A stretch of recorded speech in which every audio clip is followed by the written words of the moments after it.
자, 안녕하세요. 반갑습니다. 주식가 연결의 그대에게 이정열입니다. 자, 오늘 두산 로보틱스 관련된 브리핑을 좀 드릴 건데, 자, 일단 이 주식가 연결의 그대에게 저희 텔레그램 채널에서 이 관련 기사들을 좀 올려드리기도 했습니다. 텔레그램은 다시 새롭게 좀 만들어가지고 입장을 도와드리고 있으니까 우리 영상 하단에 더보기 보시면서 링크 입장 누르시면 됩니다. 자, 일단은 두산 로보틱스가 최근에 오늘 좀 주가가 올라가는 모습들을 보였어요. 외국인들이 순매수를 해주는 모습들을 보여주고 있는데 최근에 주가가 좀 많이 떨어지고 있었던 상태였단 말이죠. 근데 지금 오늘 좀 특징적인 이슈들이 좀 나와가지고 외국인들이 이렇게 순매수를 확대시키는 그런 모습들을 보여주면서 추가적인 상승 흐름들도 좀 기대를 해볼 수 있을 것 같습니다. 그래서 제가 최근에 이렇게 종목들 영상으로 추천을 드리면서 이런 식으로 넥스틸도 29%도 상승을 했고 영상으로 이렇게 링크를 남겨놨죠. 자, 오늘 이 두산 로보틱스도 오늘 종가가 49,900원이죠. 49,900원 수준에서 손절가도 영상 중에서 말씀을 드리고 이 링크도 우리 텔레그램 방에 들어오시면 공유를 해드릴 테니까 오셔서 보시면 될 것 같습니다. 일단 어떤 소식들이 있었는지 먼저 체크를 해보도록 하겠습니다. 일단 인력 부족으로 이 인력 부족 시간대에 생산성을 향상시킬 수 있는 게 두산 로보틱스다. 이런 기사들이 있었는데 수화물 처리 관련된 협동 로봇 이게 공항에서 수화물 처리 관련된 협동 로봇 발주에 주목하면서 이 두산 로보틱스의 실적 확대를 기대를 한다. 이런 소식이 있었습니다. 이 소식들은 이 SK증권에서 나온 리포트에서 관련된 언급된 내용들인데 공항에 사람이 부족해서 이 수화물을 이동시키는 그런 협동 로봇을 물류 로봇이 될 수도 있죠. 그 로봇의 발주가 좀 임박하지 않았는가 그런 소식들이 나와준 거거든요. 두산 로보틱스가 국내 대표 협동 로봇 업체에서 유니버셜 로보틱스 독주 그리고 저가 부품 제품 등의 공세에도 중국 시장 외 협동 로봇 시장에서 4위 자리를 지키고 있는 것으로 파악되고 있다. 그래도 실적은 조금 낮은 수준이긴 해요. 그런 부분들이 굉장히 좀 아쉽죠. 국내 1위 사업자고 글로벌 시장에서 4위를 지키고 있는 사업자이기도 하지만 실적은 그렇게 긍정적이지 못합니다. 국내 사업자 중에서도 매우 높은 브랜드 인지도를 구축하고 있고 이 수화물 파손 사태가 심심치 않게 발생하고 있는 공항 수화물 인력 시지 때문에 이 협동 로봇 도입을 검토하고 있는 상황이다. 특히 네덜란드에서 두산 로보틱스와 협동 로봇 실적 확대를 기대를 한다. 네덜란드에서 이 두산 로보틱스의 협동 로봇을 도입하는 것들을 검토를 하고 있다라는 소식들이 있었죠. 자, 이 소식이 왜 이 주가 상승으로 영향으로 주고 있느냐? 그걸 이제 우리가 실적을 보실 필요는 있을 것 같습니다. 우리 1분기 실적들이 그렇게 긍정적으로 보여주지는 못했고 물론 이 4분기 대비해서 1분기 실적이 나쁘지 않게는 나와줬어요. 이 169억이 적자였고 마이너스 121억이었는데 단기 순이익 손실이 축소가 되긴 했습니다. 그래도 흑자가 나오는 것들을 기대를 했는데 흑자가 나오진 않았고 이 2분기부터는 흑자가 나올 수 있을까 이런 부분들을 주목하고 있는데 사실상 공항이 이 네덜란드에서 공항에서 수화물 운송 로봇에 발주를 하게 된다라고 하면은 실적이 흑자로 돌이킬 수는 있겠지만 이거는 이제 조율을 하고 있는 검토를 하고 있는 히트 단계에 있는 상태이기 때문에 당장 실적으로 이어지기는 좀 어렵지 않겠는가. 이제 체결을 하고 난 다음에 이 3분기부터 영업이익이 증가될 수 있을 가능성들이 있는 상태죠. 하지만 지금 이러한 모멘텀의 기대감으로도 충분하다고 봅니다. 이 두산 로보틱스의 협동 로봇 글로벌 시장 점유율 4위 네덜란드 실적 확장에 기대한다. 자, 지금 주요 매출 추이를 보니까 로봇 암 그러니까 로봇 팔이죠. 로봇 팔에서 커피 모듈도 있고 커피 모듈 같은 경우에서는 아마 보신 분들도 있을 거예요.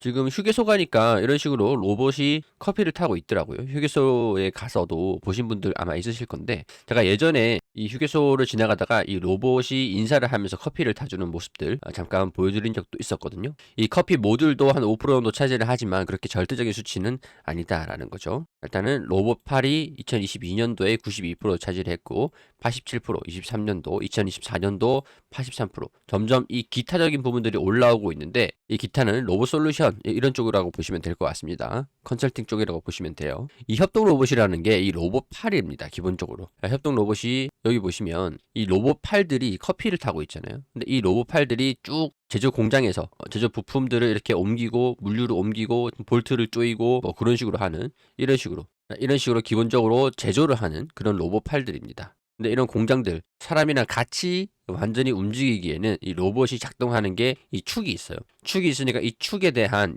방향대로만 좌표가 입력되어 있는 걸로 지금 움직이고 있는 상태거든요. 하지만 향후에 AI가 적용을 하면은 자연스럽게 이게 이동형도 달리게 될 거고 사람을 인지하면서 사람이랑 같이 뭔가를 만들던가 그런 것들을 할 수 있기 때문에 거기에 따른 기대를 하고 있는 상태입니다. 자, 이런 것들이 노동력에 대체를 할 수 있는 그런 부분이기 때문에 이를 접목하면 좀 더 똑똑한 노동력을 제공을 해줄 수가 있겠죠. 그렇기 때문에 이 두산 로보틱스 같은 경우도 해를 접목한 로봇에 주목하고 있는 상태다. 이렇게 도전을 하고 있는 상태다 이렇게 보시면 됩니다. 특히 이제 두산 같은 경우에서는 지배 구조가 이런 식으로 되어 있습니다.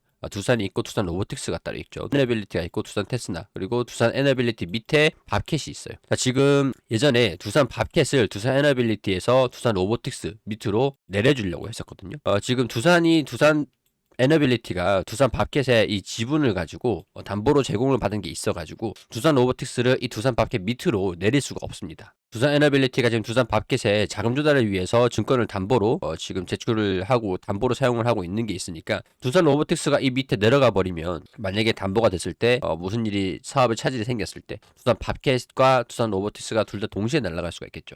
그래서 두산 밥캣을 두산 로보틱스랑 합병을 시키고 난 다음에 여기다가 이 두산 밥캣을 두산 로보틱스의 지분을 좀 주려고 했었던 그런 상태에서 두산 밥캣 주주분들이 반대를 굉장히 좀 많이 해냈었죠. 근데 뭐 그게 중요한 게 보다는 지금은 두산 밥캣이랑 AI를 미국의 북미 쪽의 AI 기업 M&A를 추진을 하고 있는 상태고 두산 같은 경우는 AI 파이랩이라고 해서 AI 연구 그리고 로보틱스가 이 인력 연구 개발 R&D 조직을 만들어 가지고 이런 식으로 두산 밥캣이랑 두산 로보틱스랑 이런 식으로 기업을 하나 만들려고 해서 지분을 이런 식으로 좀 나눠 가지는 그런 구조로 상황이 진행이 되고 있는 것 같습니다. 그 핵심은 두산 밥캣은 지금 자금력이 2조 가까이 되면서 자금력이 빵빵한 그런 상태라서 이 기업을 인수를 하려고 하는 이런 이제 본체를 만들고 두산 로보틱스는 노동력을 R&D 연구 직원들을 채용을 하면서 이 노동력을 대체를 하고 연구를 대체를 하고 이 파이랩 두산은 이제 수장으로서 이 파이랩이라는 인공지능을 적용하는 그런 단계에서 던 그룹사에 이런 AI를 적용을 시킨다.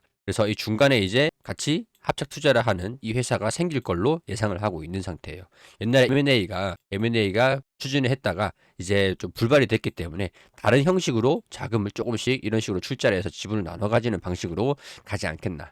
그런 생각들이 좀 듭니다. 두산 로보틱스로 잠보로 자금 조달 옵션이 존재한다. 그러니까 이게 두산이 전자 비지 사업부 반도체 쪽에 자금 조달 시나리오에서 두산 로보틱스를 지분을 교환사채로 발행하는 방안들이 좀 있을 것 같다. 그러니까 이런 얘기들이 있는 상태인데 사실 반도체 쪽도 굉장히 좀 중요한 상태지만 아마 두산 로보틱스를 담보로 제공하기에는 이 하드웨어는 지금 반도체 비지 사업부에서 전자 비지 사업부에서 하드웨어 쪽은 되고 있는데 소프트웨어 쪽이 굉장히 좀 약하기 때문에 두산 로보틱스를 가지고 담보로 제공을 하는 게 뭐 가능할 수는 있습니다. 뭐 30% 정도, 뭐 20% 정도, 뭐 그 정도 자금을 조달을 해가지고 이 공장 증설을 하는데 사용을 할 수도 있기는 해요. 지금 이 문제가 두산 로보틱스 지분 보유 비중이 과도하게 높다. 근데 이 지분을 매각하기 위해 블록딜을 시도할 경우 이 블록딜이 나오는 것보다 교환사채를 발행을 해가지고 자금 조달을 하는 게 훨씬 낫죠. 교환사채로. 그럼 나중에 생산 능력이 활용을 하지만 지분은 그대로 들고 있는 거기 때문에 시장에 매도를 해가지고 현금 자본을 확보를 하는 것보다 훨씬 유리하게 흘러갈 겁니다. 두산 로보틱스 입장에서는. 두산 로보틱스가 이렇게 블록딜이 나와주면서 두산이 가지고 있는 68%의 지분 중에서 일정 수준이 시장에서 매도 물량으로 나온다고 한다면 주가가 떨어질 가능성들이 높잖아요. 근데 그런 것들이 차라리 교환사채를 발행을 해가지고 자금 조달을 해준다면 매도 물량들이 나오지 않기 때문에 실질적으로 이것 때문에 여기에 따른 불확실성이 조금 이런 방법들이 있었구나 그런 부분들로서 매도 물량들이 많이 나올 가능성들은 조금 없겠구나 그런 부분이 수급으로 기관과 금융투자 이런 연기금의 수급으로 다시 이어지게 된 계기가 된 게 아닌가 이런 식으로 생각이 좀 듭니다. 그래서 두산 로보틱스가 오늘 이렇게 종목으로 추가를 좀 했고 특징적인 모습들을 보여줬기 때문에 한번 베팅을 해볼 자리가 되지 않았을까 그런 생각들이 좀 듭니다. 목표가가 저 개인적으로 생각으로는 한 57,000원 부근까지는 좀 올라갈 수 있지 않을까 이런 생각이 좀 들긴 하는데 우리 손절 리스크를 항상 관리를 해야 되잖아요. 한 45,000원 부근으로 잡을 수 있도록 해볼게요. 조금 낮을 수는 있어요. 주가가 조금 이탈을 하게 되면은 바로 이제 떨어질 수 있는 자리라서 보통 10% 정도로 잡으니까 한 45,000원 정도로 잡아볼 수 있도록 하고 이 45,000원 부근이 이탈하게 되면은 리스크 관리를 하고 다음 기회를 좀 노리는 게 현명하지 않을까 싶습니다. 한 4만원에서 다시 접근을 해보는 것도 나쁘지 않을 것 같으니까 지금은 이렇게 관심 종목으로 좀 추가를 해놓고 두산 로보틱스 이렇게 좀 관련 기사들을 올려드리면서 영상으로는 이렇게 올려드리는데 우리 이 텔레그램에 입장하는 방법들은 영상 하단에 더보기 고정 댓글 확인하시면은 이 신청서가 있습니다. 그냥 간단해요. 그냥 채널 구독자이시면 구독자 아니시면은 뭐 솔직하게 아니라고. 그리고 난 좀 단기 스타일이신지 장기 스타일이신지 이렇게 선택을 하시고 그리고 종목 검색식도 제가 한동안 드렸었거든요. 검색식 필요하신 분들은 검색식 그리고 뭐 시장 트렌드 종목 분석 우리 이런 식으로 종목들도 나가기 때문에 우리 무료방에서 텔레그램 공부방에서 진행을 하는 것들은 종목들 따로 별개로 진행을 하고 있습니다. 여기서 뭐 모두 원하시면 모두 원합니다. 이런 식으로 해서 신청하게 하시면 됩니다. 자, 해당 기사가 필요하신 분들은 우리 무료방에 오셔가지고 확인을 해보시고 이 링크도 T3하고 넥스틸, 넥스틸도 오늘 굉장히 좀 좋은 모습 보여주고 있죠. 넥스틸도 이제 가심 종목으로 추가하고 난 다음에 6월 2일에 17,000원까지 자, 29% 정도 상승을 했고, 제가 모든 종목들을 다 수익을 볼 수는 없잖아요. 그죠? 손절 리스크 관리 가격들 또 제시를 해드리면서 하고 있는 상태지만, 지금 대동, 뭐, 한글컴퓨터, 심택 1승, 뭐, 이렇게 다 좋은 움직임들 보여주고 있습니다. 자, 오랜만에 두산 로보틱스도 한번 추가를 해보고, 움직임들 살펴보면서 좋은 결과 있으시길 바라고, 도움되셨다면 구독과 좋아요 부탁드리도록 하겠습니다. 감사합니다.